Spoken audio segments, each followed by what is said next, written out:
자, 오늘 성경의 말씀 히브리서 5장과 6장의 말씀을 읽었습니다. 어제 3장과 4장 함께 부르심을 받은 형제들아, 우리가 믿는 도리의 사도시며 대제사장이신 예수를 깊이 생각하라. 그렇게 어제 말씀을 시작을 했고, 마지막 말씀에는 이렇게 말했어요. 4장 마지막 절 같이 한번 읽어봅시다. 16절 시작. 그러므로 우리는 긍휼하심을 받고 때를 따라 돕는 은혜를 얻기 위하여 은혜의 보좌 앞에 담대히 나아갈 것이니, 은혜의 보좌 앞에 담대하게 좀 뻔뻔스럽게 나아가라, 그렇게 말씀하셨어요. 어떻게 그렇게 말씀하실 수 있는가? 예수님이 누구신가? 오늘 성경에 보니까 1절 말씀 한번 읽어봅시다. 시작. 대제사장마다 사람 가운데 택한 자에게 속한 일을 사람을 위하여 예물과 속지 않은 제사를 드리게 하나니. 아멘. 대제사장이 되신 우리 주님, 우리의 제사장이 되어 주셔서 그 은혜를 우리가 어제 이야기했는데, 좀 더 구체적으로 주님이 우리의 대제사장이 되신다고 하는 것이 어떤 의미인가를 오늘 말씀 속에 설명하고 있습니다. 오늘 여기 성경 속에 보니까 하나님께 속한 일을 사람을 위하여 예물과 속죄 하는 제사를 드리게 하나니, 예물과 속죄 하는 제사를 드리게 하나니, 이게 무슨 말이에요? 제사장이 하시는 일은 우리가 하나님 앞에 드려지는 제사, 우리의 속죄를 위해서 하나님 앞에 드려지는 제사를 제사되게 해주신다. 제사를 제사되게 하신다. 우리가 오늘도 하나님 앞에 예물을 봉헌하고 기도를 올려드리지만은, 올려드린다고 기도가 되는 게 아니고 예물을 드린다고 해서 예물이 되는 게 아니잖아요. 가인이 하나님 앞에 제사를 드렸으나 그 제사는 하나님이 받지 않으셨다 그랬어요. 아나니와 삽비라가 하나님 앞에 예물을 드렸지만 그들의 예물을 받지 않으셨다고 했습니다.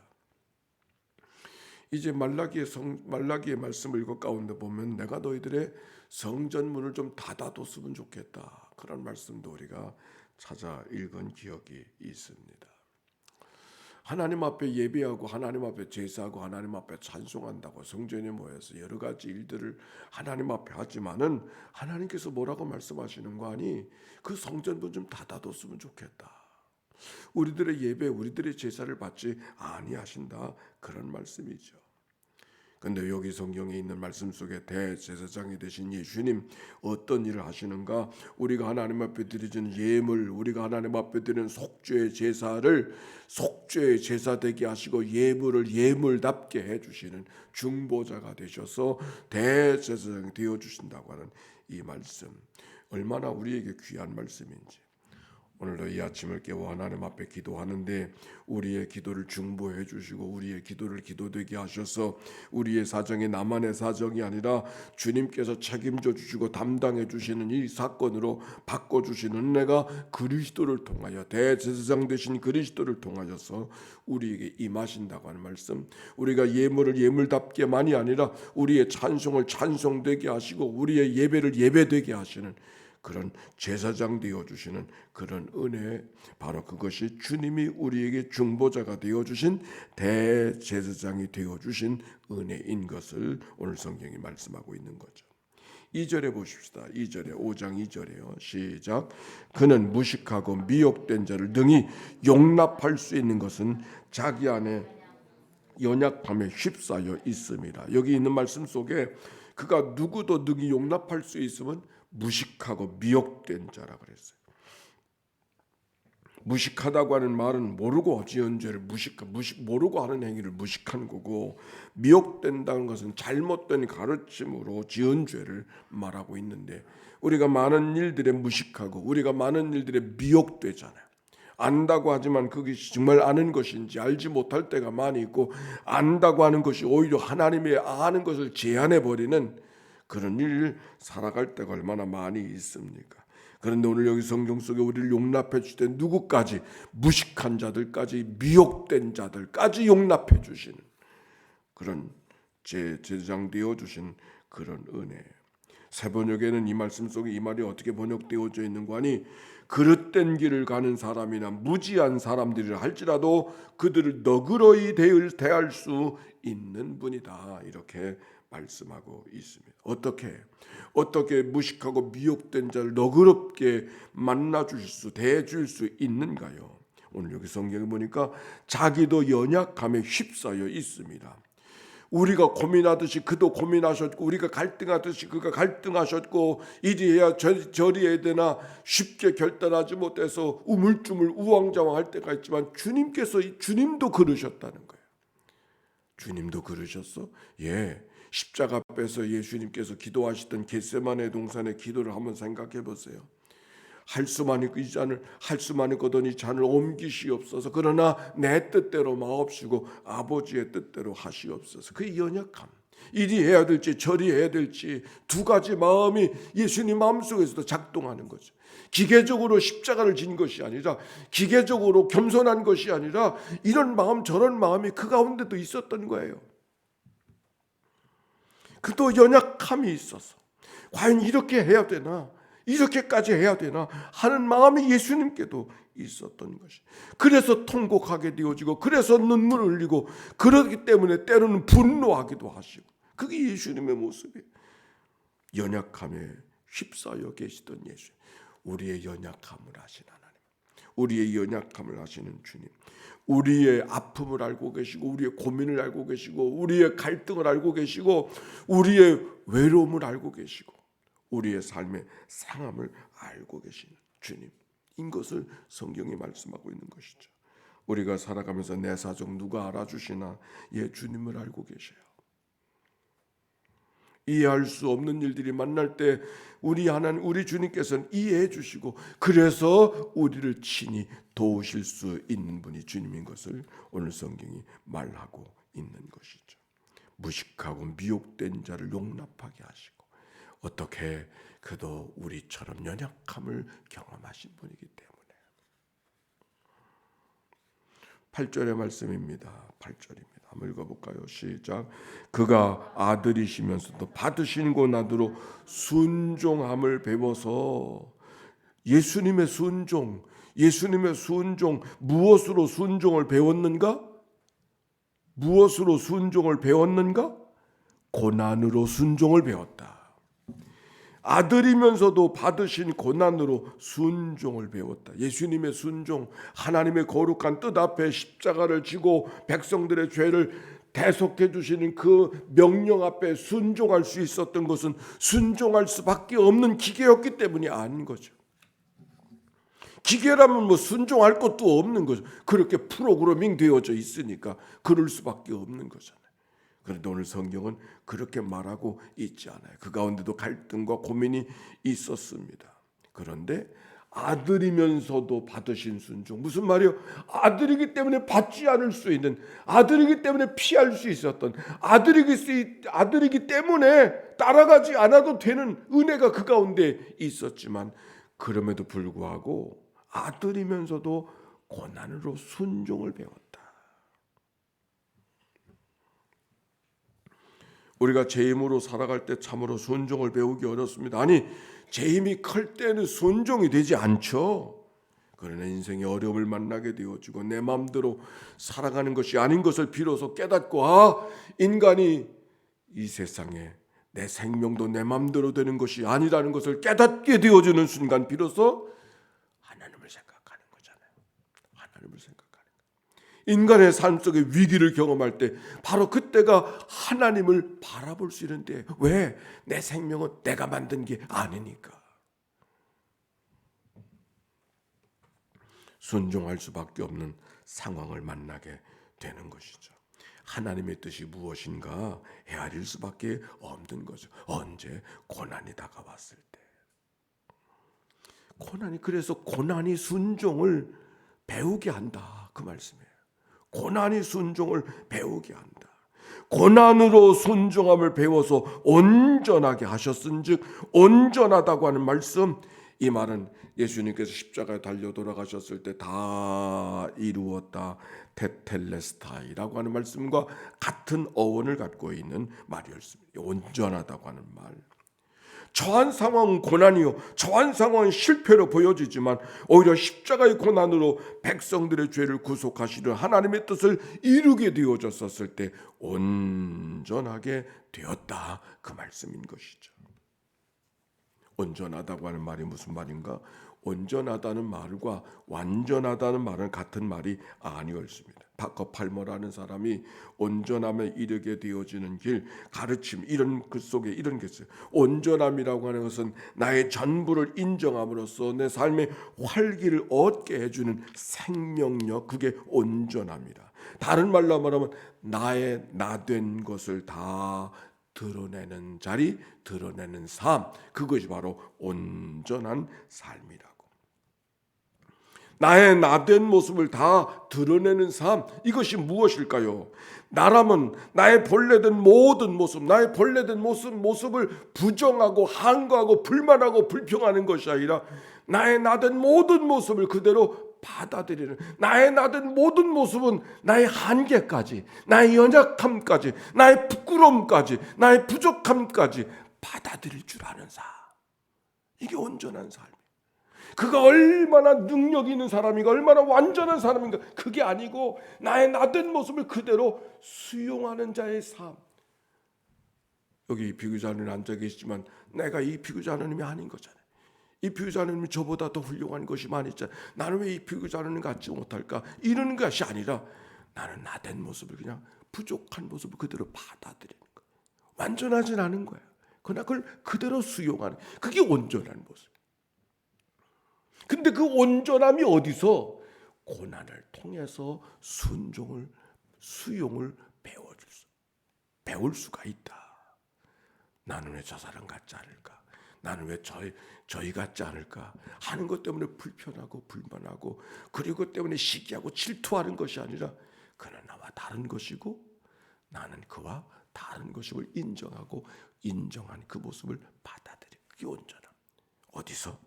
고난으로 순종을 배워 온전함이 온전하게 되셨은즉. 그런데 한 가지 더 중요한 것이 있어요. 9절의 말씀 같이 한번 읽어봅시다. 시작. 온전하게 되셨은즉 자기에게 순종하는 모든 자에게 영원한 구원의 근원이 되시고, 영원한 구원의 근원이 되시고. 우리 주님이 우리의 대제사장 되신 은혜가 어디에 있는가? 영원한 구원의 근원이 되어 주신다고 하는 말씀. 우리가 고난 속에, 역경 속에 어떻게 그것이 하나님의 뜻이라고 받아들일 수 있을까? 고난인데, 아픔인데, 눈물인데, 안타까움인데 그것이 어떻게 하나님이 허락하는 것으로 받아들일 수 있는가? 고난을 기쁨으로 받아들일 수 있는 사람이 어떻게 가능해요?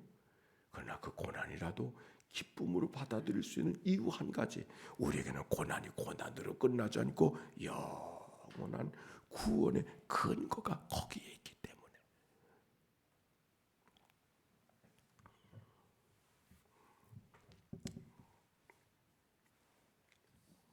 여기 계산동에 계산중앙교회가 있잖아요. 그 교회 농안교회가 있어요. 농아인교회. 교회 이름이 뭐라 그러더라. 거기 목사님이 한 분 계시는데 박재환 목사님이라고. 이분은 원래 선천적으로 농아가 된 사람이 아니고 후천적으로 농아가 된 사람이에요. 근데 감사하게도 그분이 자기 아내를 구해는 손주지의 권사님 딸을 자기 아내로 구해서, 아내가 그 손주지의 그 권사님의 딸이 아내가 된 거죠. 그래서 목회를 아주 지금도 잘 하시는 그런 권사님, 목사님 내외가 있는데, 듣지 못하는 사람은 참 안타까운 것이 말도 못해요. 듣지 못하는 사람은 말을 못해. 왜냐하면 듣지 못하니까 어떻게 소리를 내야 될지를 모르는 거예요. 그래서 또 듣지 못하는 말도 못하죠. 네, 흉내는 내가 내지 않겠어요. 그렇죠? 듣지 못하는 사람은 말을 못해요. 근데 요즘에 그가 이제 간증하는, 제가 얘기 들었는데, 요즘에는 의학이 발달해서 그 와우라고 하는 청각을 의학적으로 살려주는 수술이 있답니다. 들어보셨어요? 네, 그런 수술이 있대요. 근데 그분이 하는 얘기가, 그가 농아인들을 위해서 목회하는 목사님이잖아요. 자기가 수술을 하면 청각을 되살릴 수 있다는 거예요. 그럼에도 불구하고 그가 하는 고백, 하나님이 나를 청각을 잃게 하신 것은 저 농아인들의 친구가 되게 하시려고, 농아인들의 형제가 되게 하시려고 나를 농아인으로 만드시고, 그래서 농아인 교회를 감당하게 하시고, 농아인이기 때문에 결혼한 아내가 있고, 자기가 수술을 받아서 청각을 해결할 수 있는 기회가 있지만은, 그러나 내가 청각을 찾으면 이 형제들은 어떡합니까? 나는 이대로의 모습으로 그냥 살겠습니다. 나는 그 젊은 그 형제의 이야기를 듣고 얼마나 깜짝 놀랐는지. 그럴 수 있는 거죠. 그게 바로 그리스도의 고난을 통해서 순종을 배워 온전함에 이르게 하신, 그 아주 적합한 이해의 간증. 자기는 수술을 통해서 온전한 사람이 될 수 있지만 온전한 사람이 되어졌다고 혼자 사는 것이 아니라 오히려 고난을 배워서 고난으로 순종을 배워서 온전함에 이르고 영원한 구원에, 내가 세상에서는 농아인으로 살아간다 할지라도 또 다른 소망, 하늘나라의 소망이 있기 때문에. 아멘입니까? 우리 언젠 그분은 모셔놓고 한번 간증 한번 들었으면 좋겠죠.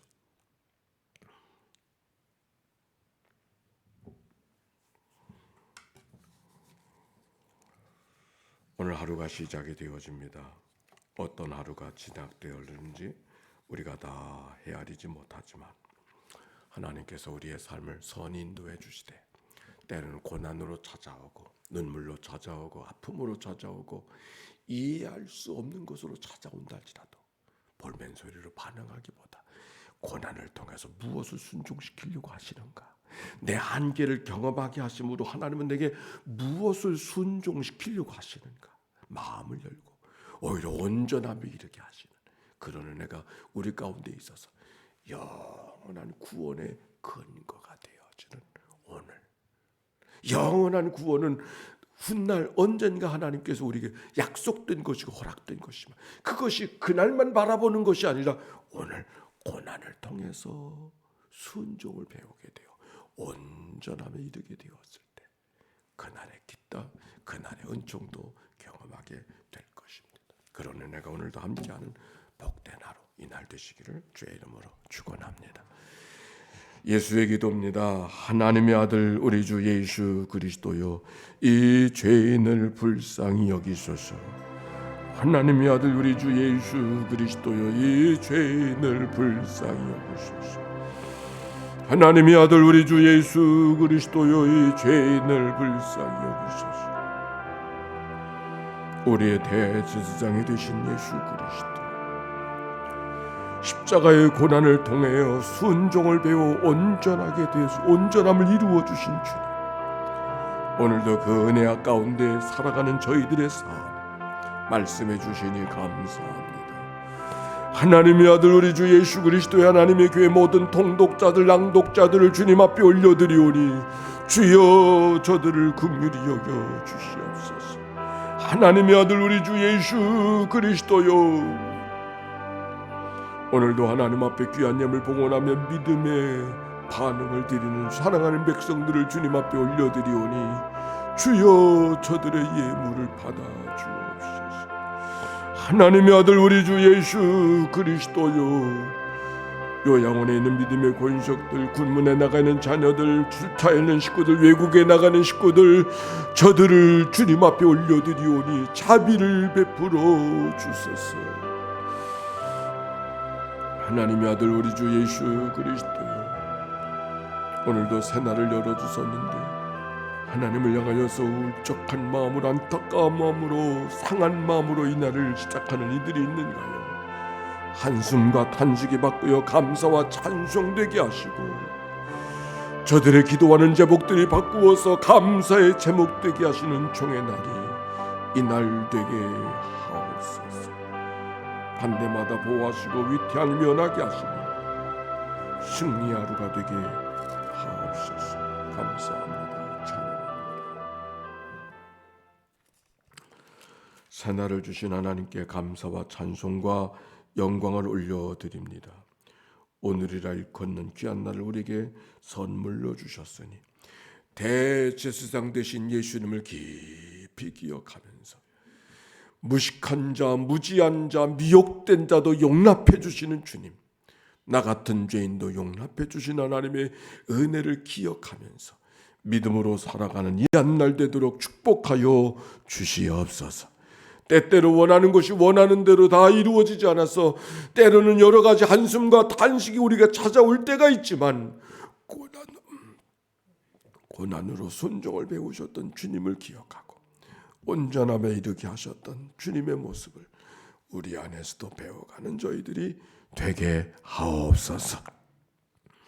영원한 구원의 뿌리가 오늘 우리의 삶 속에 이 한 날 속에 있음을 기억하고 주님의 기쁨 되게 하시는 복된 하루 되게 하옵소서.